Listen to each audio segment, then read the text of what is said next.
এই হচ্ছে নেলং ভ্যালির যাওয়ার দিকের রাস্তা। গঙ্গোত্রী রাষ্ট্রীয় উদ্যান के নেলাং ঘাটি में आपका स्वागत है।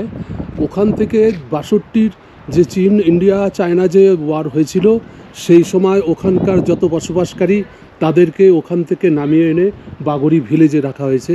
এই সেই নেলং ভ্যালি। বর্তমানে আবার পুনরায় ওখানে ঘরবাড়ি নির্মাণ হচ্ছে ভারতীয় গভর্নমেন্ট থেকে, যাতে যে সমস্ত অধিবাসী ওখান থেকে এসে এখানে মাইগ্রেটেড হয়েছে তারা আবার পুনর্বাসন করার জন্য। এখান থেকে যাওয়া যায় নেলং ভ্যালি, অপূর্ব সুন্দর জায়গা, কিন্তু তার জন্য ডিএফও থেকে পারমিশন নিতে হয়, যেহেতু ইনার লাইন পারমিট একটা নিতে হবে এখানে। আর আগে আছে গর্তাঙ্গুলি, সেই রাস্তাটাও দেখাবো আপনাদের।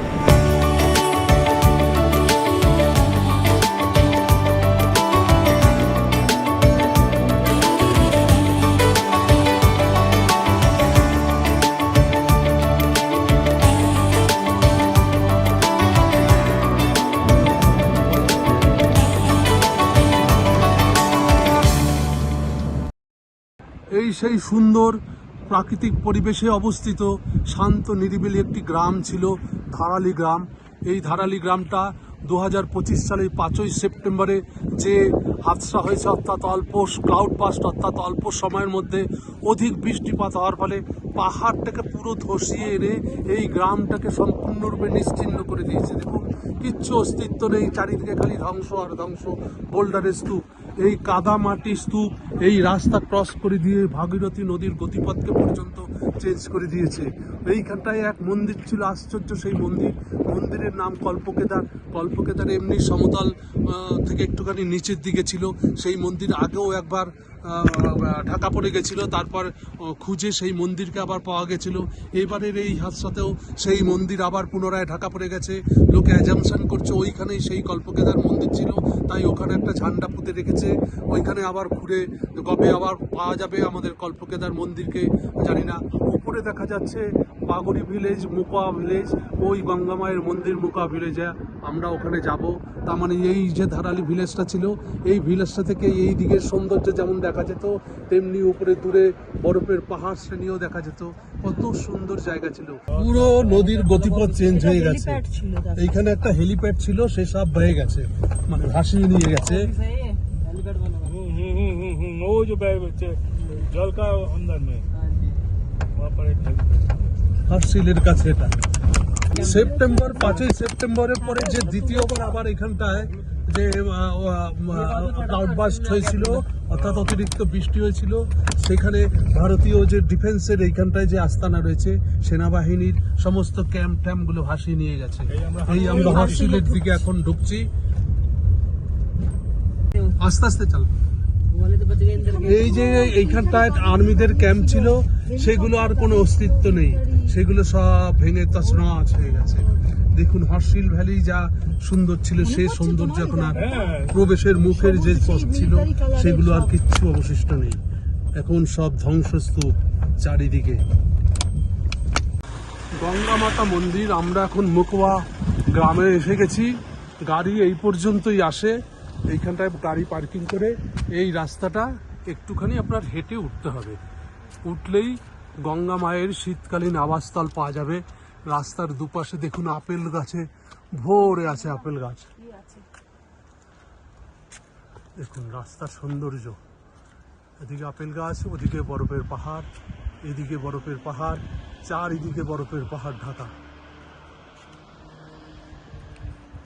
কাজে আপনারা গঙ্গোত্রী ধামে এলে পরে এই জায়গাটা কোনোভাবেই মিস করবেন না।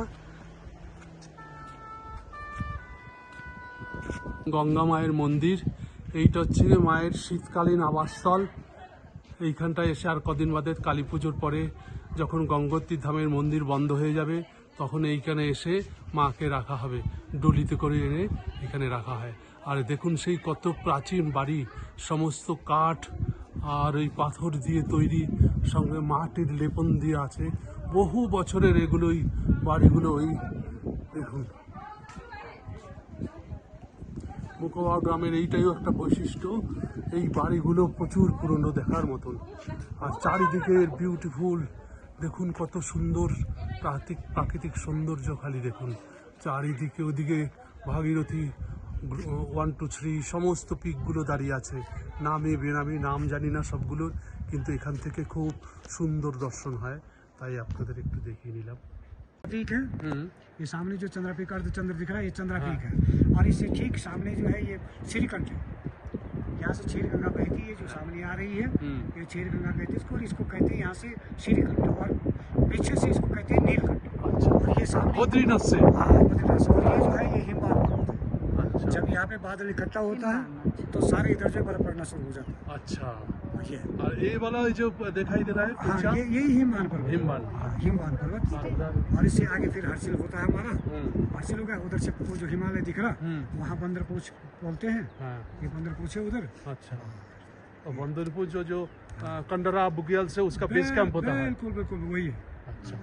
इसके बाद जो है अचानकली वहाँ पर मेला था धराली मंदिर में, शारदोत्तम वाला, और यहाँ भी मेला था, दोनों जगह मेला था। और लोग मेले के लिए सब एकत्रित हो रखे थे।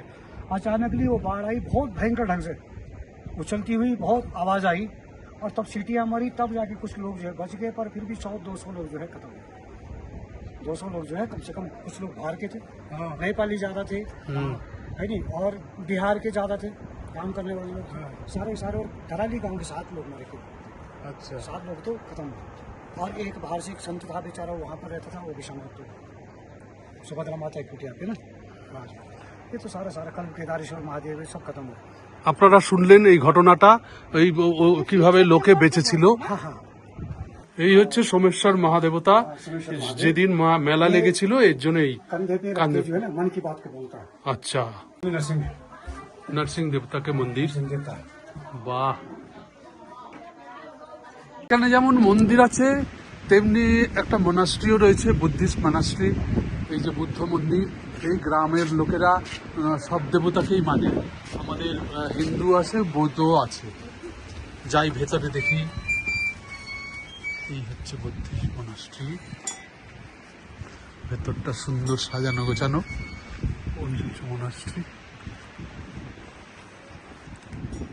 গাছের সব আপেল তুলেছে, 2-1টা আপেল এখনো আছে।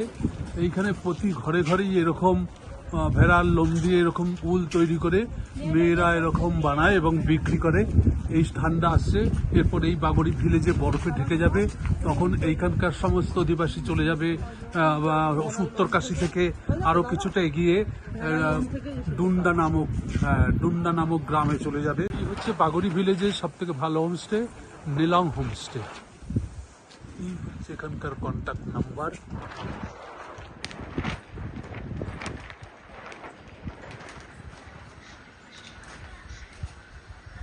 উইলসন কটেজ, যিনি ইংরেজ ছিলেন, এখানে এসে ভারতবর্ষে এসে এখানকার সৌন্দর্যে উনি আকর্ষিত হয়ে বেশ কিছুদিন ছিলেন এবং এখানের একটি মেয়েকে ভালোবেসে বিয়ে করে তিনি নাকি কথিত আছে এখানে এই আপেল চাষে শুরু করেন। তারপর থেকে এই হর্ষিল ভ্যালির একটা মূল উপার্জনের বিষয় হচ্ছে এই আপেল চাষ। আমরা চলে এসেছি হর্ষিল ভ্যালিতে। হর্ষিল ভ্যালি হলো হিমালয়ের এক অপূর্ব স্বর্গ। ভাগীরথী নদীর তীরে এই জায়গাটি তার প্রাকৃতিক সৌন্দর্যের জন্য বিখ্যাত। আর সাথে দেখতে পাবে তুষারাবৃত হিমালয় পর্বতশৃঙ্গ, আপেল বাগান আর ঘন দেবদারু বন। আর দেখতে পাবে স্বচ্ছ কলকল করে বয়ে যাওয়া ভাগীরথী নদী। প্রকৃতি এবং পাহাড় যারা ভালোবাসো তাদের কাছে হর্ষিল এক কথায় অপূর্ব। তবে বারবার ক্লাউডবাস্টের কারণে এই হর্ষিল ভ্যালির সৌন্দর্যের অনেকখানি ক্ষয়ক্ষতি হয়েছে। এবার বলি, ভিডিওটি ভালো লাগলে সাবস্ক্রাইব করো এবং লাইক, কমেন্ট, শেয়ার করতে ভুলো না। দেখা হচ্ছে আবার অন্য ভিডিওতে। এখনকার মতো টাটা।